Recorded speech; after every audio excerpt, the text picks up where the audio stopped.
Ok, pessoal, já de volta. Bom o papo com o Alex Castelar, né? Interessante. O Alex, como ele mesmo falou, 44 anos. Esse menino, eu vi esse menino crescer. Há 25 anos atrás, a primeira entrevista dele foi comigo na Rádio Teresópolis, quando ele se lançou presidente do Grêmio Estudantil, coisa que eu nem sei se ainda tem isso hoje em Teresópolis, né? E ele era do Colégio Estadual. E eu falei com ele naquele dia, eu falei, você tem um futuro político muito bom. A política estava no sangue. Alex continua morando em Teresópolis, hoje é assessor direto do governador. E tem trazido algumas coisas importantes para Teresópolis, como ele falou, a duplicação da ponte do Imbuí é um pedido dele e ele tem conseguido algumas coisas para cá. Já vão começar a construção de mais 500 apartamentos, pelo menos ele anunciou aqui, né? Primeira mão para a gente, lá na Hermitage. Então, é um jovem, 44 anos, que tem um futuro político, naturalmente vai ter, mas que já vem aí há 25 anos batalhando por Teresópolis. É muito bom isso. Você pegasse uma pessoa de Teresópolis, meu vizinho, mora lá no Alto, mora ali perto do Colégio da Bloch. Enfim, isso é muito bom. Deixa eu, antes de eu falar sobre a pastora Gabriela, que já está aqui no estúdio, deixa eu lembrar você das Óticas da Gente. Óticas da Gente, ao lado do Shopping Várzea. Muitas promoções começando agora. Promoções novas nas Óticas da Gente. Ok? Esse mês, nos próximos 20 dias, eu vou trazer muitas promoções aí das Óticas da Gente ao lado do Shopping Várzea, ali na Emília do Cumã. Bem, minha gente, eu tenho dito nos últimos dias o que eu quero fazer aqui às quintas-feiras e vou fazer às quintas-feiras aqui. Toda quinta-feira eu vou trazer uma pessoa que você normalmente já vai saber quem é. A pastora Gabriela é uma delas que vai vir de vez em quando ao nosso programa para a gente poder falar do momento que nós estamos vivendo. As pessoas se afastaram por completo de Deus. Ainda hoje eu falei na abertura do programa, o que está acontecendo no trânsito em Teresópolis, as pessoas nervosas, as pessoas descuidadas. A cada dia que passa, o Facebook virou obituário. E não são palavras minhas, todo mundo já viu isso, já sabe disso. Facebook virou obituário. A gente fala assim, vou abrir o Facebook de manhã cedo para ver quem morreu. E a isso o nosso coração está ficando muito, muito amargurado com isso. E se nós já víamos antes da pandemia, e eu já falava isso antes, as pessoas estão muito raivosas, as pessoas estão se odiando. E pegaram o Facebook para aumentar esse ódio. Isso sem contar as eleições, né? O que a gente pode fazer pelo coração das pessoas? Quantos de vocês não chegam em casa tristes, amargurados, quase que diariamente, com tudo isso que está acontecendo? Ontem mesmo, eu falei na abertura, eu cheguei em casa muito mal, ainda piorei quando eu fui ver que a filha de um amigo meu tinha morrido. Isso tem sido diariamente na nossa vida. Tá, vou procurar um psicólogo. Não, eu acho ótimo. A Maristela é uma psicóloga, ela fala muito em Deus. Ela está sempre falando. Eu até perguntei a Maristela. Eu falei, Maristela, você como psicóloga, você coloca Deus nas suas consultas? Ela, naturalmente. Ela falou, naturalmente. Deus é tudo, é o Criador. Aí, domingo, eu fui lá na Igreja Metodista do Meu Dom.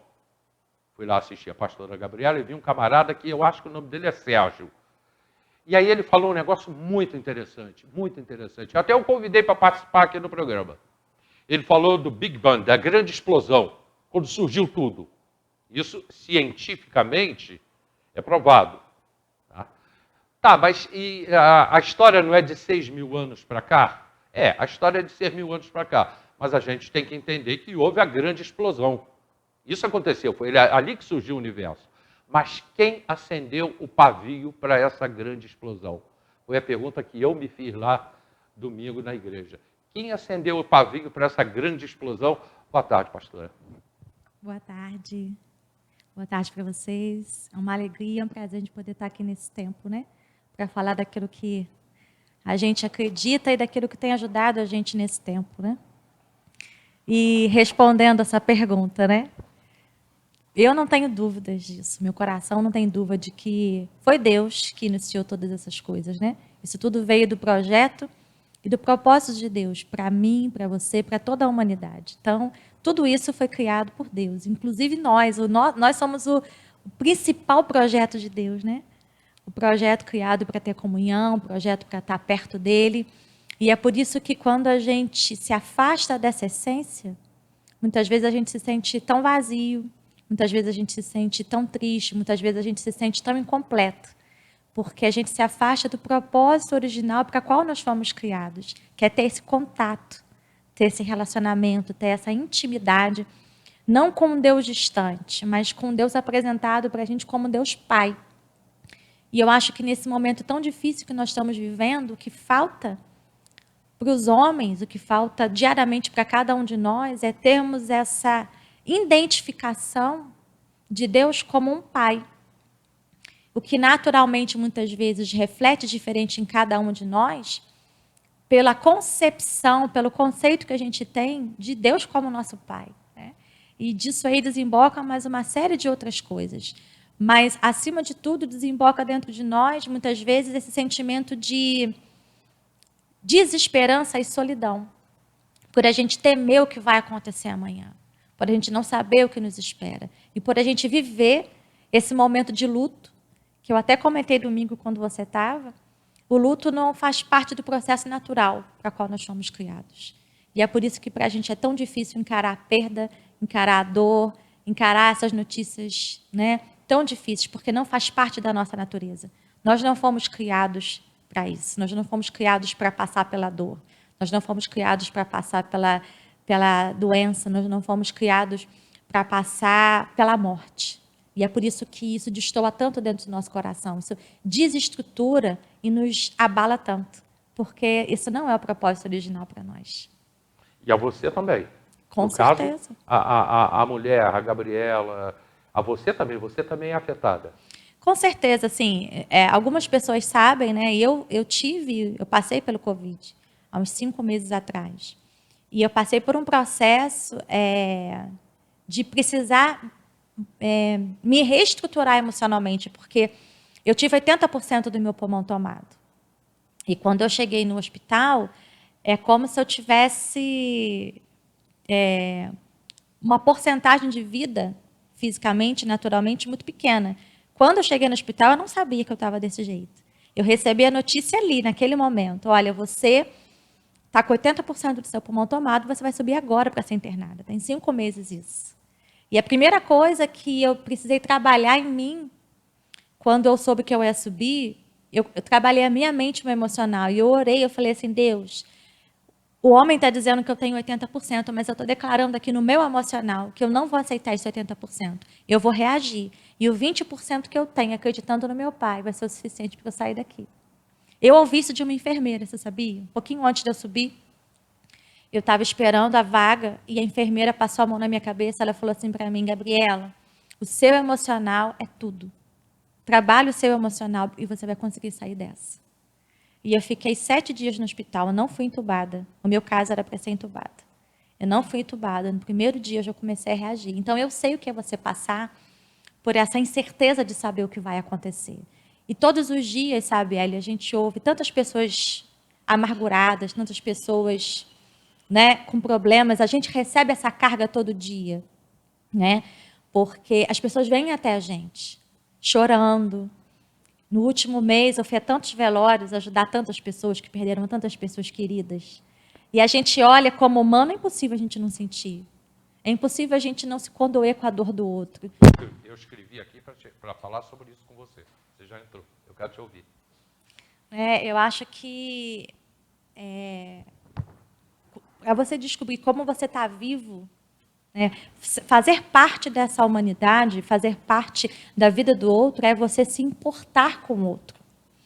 Mas muitas vezes, num afã de se proteger ou no afã de se preocupar só com você, a gente perde essa essência.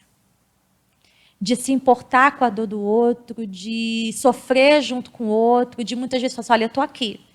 Hoje eu estou um pouquinho mais forte que você, então eu vou te ajudar. Mas amanhã, quem sabe, não é você que vai poder me ajudar ou ajudar uma outra pessoa. É uma corrente do bem.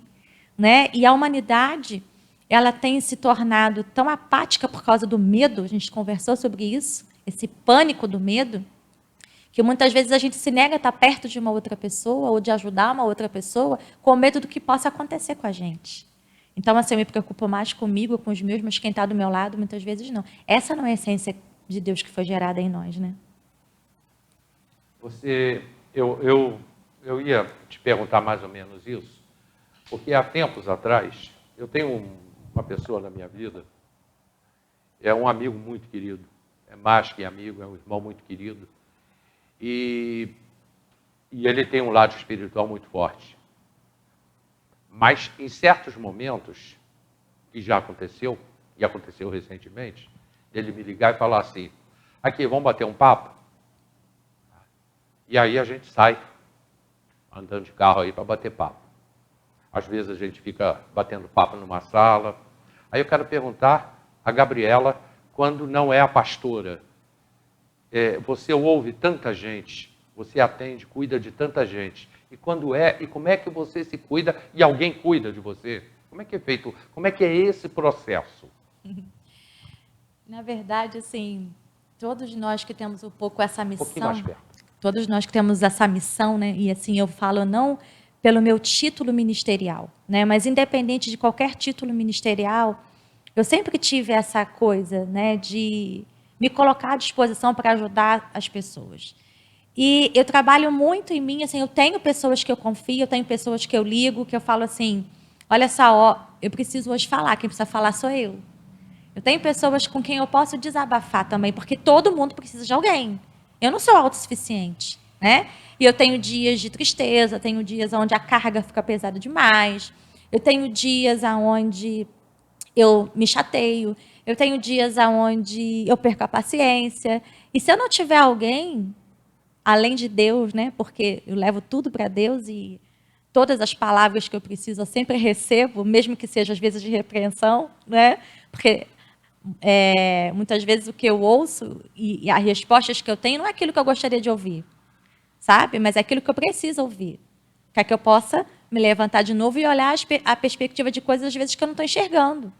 Mas eu tenho pessoas que me ajudam, sabe? Porque sozinha eu não ia conseguir. Na verdade, eu posso me considerar uma pessoa assim afortunada, porque eu não posso dizer para você que eu tenho uma pessoa só para contar. Ao longo desses anos, eu acho que a lei da colheita, ela é verdadeira, né? E eu colhi muitas pessoas que me ajudam, muitos amigos, para que eu nunca me sinta sozinha, sabe? E isso, até na época que eu fiquei internada, foi algo que me tocou muito, porque muitas pessoas na cidade começaram a fazer uma corrente de oração para mim, todos os dias à meia-noite. E eram muitas pessoas, muitas pessoas. Isso chegou em muitos lugares. E quando essa notícia chegou para mim, eu me senti tão amada, sabe? Por quê? Sozinha eu não consigo nada. Eu preciso de ajuda também. Perfeito. A gente hoje não dá mais para se caminhar sozinho. Gabriela, eu vou pedir, eu tenho um comercial agora, a gente continua falando do coração humano, do coração das pessoas, do momento que nós estamos vivendo, mas eu preciso para o comercial, não tem jeito. E aí eu vou para o comercial ainda para falar sobre as óticas da gente, que está chegando cheio de promoções. Promoções, óticas da gente, ali ao lado do Várzea, ao lado do Várzea Shopping, na Emílio Ducumã. Ótica da gente. Voltamos já.